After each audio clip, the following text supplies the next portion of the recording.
l'actualité ivoirienne, merci de nous retrouver pour ce nouveau point de l'actualité. Âge, surpoids, tabac, ce que nous dit la plus vaste étude sur les risques de décès liés au coronavirus. Pour la première fois, une étude basée sur les dossiers médicaux de 17 millions de personnes s'est concentrée sur les facteurs associés au décès à l'hôpital des patients atteints par le coronavirus. Et il semblerait que les facteurs de comorbidité, c'est-à-dire la présence de troubles associés à une maladie primaire, ne soient pas les principaux facteurs de décès. Hormis l'augmentation de l'âge, des comorbidités comme l'obésité et les infections respiratoires chroniques sont des facteurs de risque importants. Si un patient a un indice de masse corporelle supérieur à 40, il aura 3 fois plus de risque de mourir qu'une personne non obèse du même âge et du même sexe. Aussi, un des résultats plus inattendus de cette étude est le lien entre les facteurs de décès et le tabagisme. D'après l'étude, les non-fumeurs et les anciens fumeurs ont plus de risques de mourir du Covid-19 que les fumeurs actifs.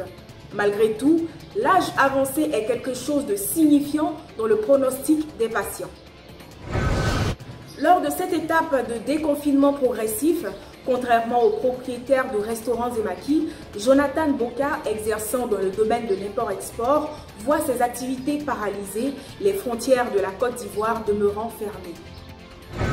Les produits viennent principalement de l'étranger, c'est-à-dire de la Chine, de Singapour, également de Dubaï.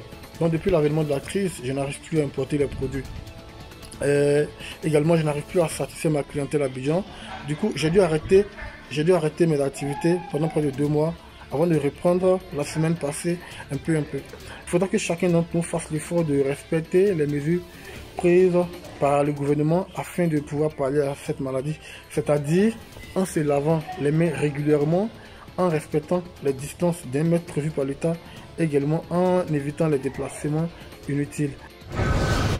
Terminons enfin avec les mesures de prévention. La question du jour est la suivante.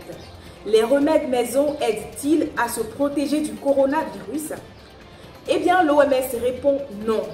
Dans le cas de l'ail, par exemple, l'organisation explique qu'il s'agit d'un aliment sain qui peut avoir certaines propriétés antimicrobiennes.